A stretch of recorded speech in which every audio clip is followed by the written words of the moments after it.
I'm Mr. MegaManFan, and this is Homebrew Review.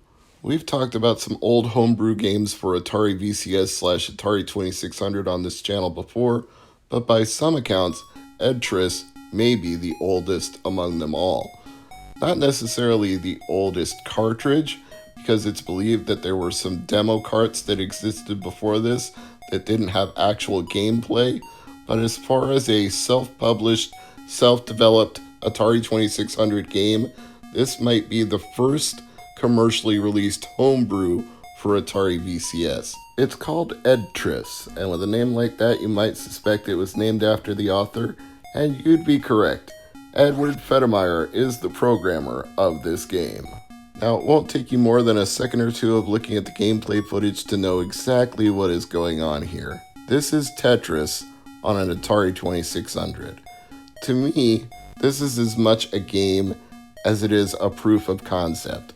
I'm sure at some point somebody in the 1990s said, I wonder if Tetris could run on a 2600. Could it handle that much processing, keeping track of the lines as they're completed, scoring points for multiple lines when they're dropped together, and display all of the lines moving down the screen without any flickering or any cheating because of the limited amount of time to draw objects to the screen. And Ed Federmeyer proved it could be done. Subsequently, he released a small batch of these games through Hoser Video, and legend has it that the first batch had individual serial numbers on the back and individual serial numbers burned into the EEPROMs themselves so that when you booted up the game, it would show the serial number indicating which copy you had. Now, I can't prove that because this version, which is publicly available for downloading on AtariAge.com, does not have a serial number when you boot it up. That's not to say that the legend isn't true, that's just to say there's nothing to indicate whose copy this was that the ROM was dumped from. So it's possible that Ed supplied them with a blank ROM that didn't have a serial number on it, or it's possible that somebody dumped the ROM and removed it, or it's equally possible that that's just a myth and that no such thing ever occurred and these carts were just manufactured on demand for whoever wanted one. There are some positives and some negatives to this release, which tends to be the case with about any Atari 2600 homebrew game, but very specifically in this case, the music gets obnoxious in a very short amount of time. It does speed up as you level up and the game gets faster, which mitigates it slightly, but doesn't make it less obnoxious on the whole. My advice would be to either mute the volume or put on a soundtrack of your own choosing while you're playing this, especially if it's going to be a very long gameplay session, like more than 10 minutes. You will not be able to take the music that came with Edtris for that long. Not gonna fault Edward for that too much. I'm sure he's not a music composer. He did the best he could, especially within the confines and limitations of what passes for sound generation on a 2600. I mean, games like Pitfall 2 actually had to have an extra chip inside of the cartridge just to have background music during gameplay, which should tell you just how hard it really is. You're also limited to rotating the pieces in only one direction because there's only one button that you can use, so you can turn them in a 90-degree motion to the right, and that's it. You can drop them down faster by holding down on the controller or joystick, but that's the only other option for movement you have, which means there are certain moves that you're going to be accustomed to doing in modern versions of Tetris by being able to rotate the pieces both ways, and you won't be able to slide and twist like you would. So forget all the special moves you may know from playing it on Game Boy or NES or PlayStation or Xbox or anywhere else. You can't do them here. You also don't get any kind of display options. It's just this all the time until the end of time. Can't change up the colors. You also don't get any window showing you the next available piece coming, which is another thing that probably is taken for granted in modern versions of Tetris. There's no way to save your score unless you write it down on a piece of paper or make a screenshot, or you're playing it in an emulator and you just record a save state. There's nothing else you can do. Given the numerous number of restrictions and limitations here, is Edtris really worth it?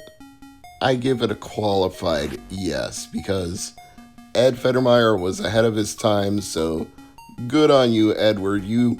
If you weren't the first, you were very nearly the first, or close enough that nobody knows who the first really was, so you might as well get the credit you deserve, because you actually not only thought of programming Atari Tetris, but you made it available to people in a commercial way, which is, as far as we know, not something that had been done before Edtris. So take a bow. This is your accomplishment.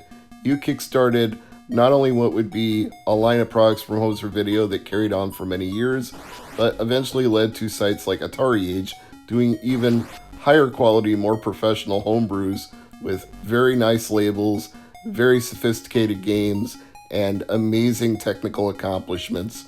Without this benchmark to set it for future generations, none of that would be possible. So it's worth it for a historical reason, not necessarily the ideal version of Tetris for so many other reasons. If you just want to play Tetris on Atari 2600, then this fits the bill. If you mute it and just enjoy the gameplay without listening to the soundtrack, it's even better. And if you really accept the fact that you can't do the special moves that you want to do from other versions of Tetris, then it ends up being an acceptable version of Tetris. Not great, not even above average, acceptable. It's probably, with all the constraints that are put on an Atari programming challenge like this one, it's probably the best that can be done. I'm not sure there's any way you could get a 2-button setup other than like using twin joysticks or the numeric keypad that comes with basic programming. I'm not sure anybody would go to that kind of effort, and there's probably not enough RAM in the system, in the cartridges, to have all of the other options that I've already outlined. Unless you made it much more expensive and put extra chips in there, which who's going to do for a game this simplistic anyway? I doubt that would be worth the effort.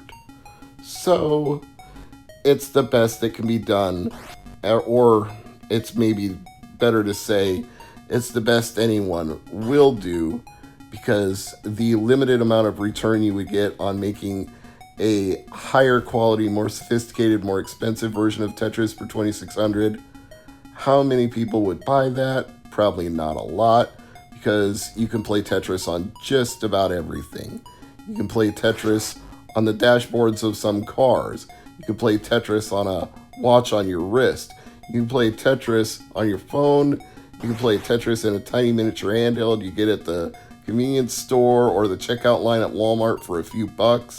You can play LCD versions of Tetris they sell at Target. You have infinite options to play Tetris, not just on consoles, but damn near anything that has ever existed in electronics since the mid-1980s and on. Computers, handheld devices, smart devices, dumb devices. It's not hard to find ways to play Tetris. It is one of the most popular, most recognizable, most widely distributed video games in all of recorded human history. So, it's a valiant effort, an important effort, an effort that deserves to be commended, and it's okay. You get out of it exactly what you would expect to get out of it with the name Edtris for Atari 2600. It's Ed's version of Tetris, working within the limitations of what the VCS can do. So, good on Ed, good on Edtris, and good for a quick, casual session of Tetris without the sophisticated extras you may have come to know and expect. So, in essence, I guess it's actually more like those handheld ones that you get in the checkout line or at the convenience store. It's the lowest common denominator of Tetris. It's something that will be immediately recognizable to anybody who knows Tetris, but it is not any better than that. And on that note, I'm just going to let you watch a little bit more of the gameplay footage, because I've run out of things to say about Ed Federmeyer or Edtris, other than this exists, and I'm happy it does, and it's important that it was ever made in the first place, because of what it meant for much more later on in terms of developing homebrews for Atari 2600. Somebody had to start somewhere. Thank you, Ed. We appreciate the fact that you did. I'm Mr. MegaManFan. This has been Homebrew Review, and new videos of this type are available every Wednesday, along with new content on a daily basis. So like, share, and comment to help the channel grow. And if you're new here, subscribe and you'll never miss a new video. Or at least if you search by YouTube's latest uploads in your subscription tab, you'll never miss a new video. If you just look at the recommended videos that you get on the homepage, you might miss them. So you could always hit the notification bell.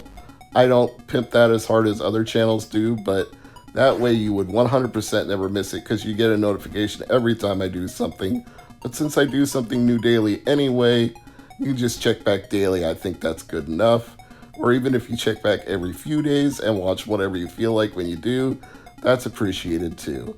Thanks everyone. I'll see you next week with another homebrew review and of course a new video tomorrow. Peace.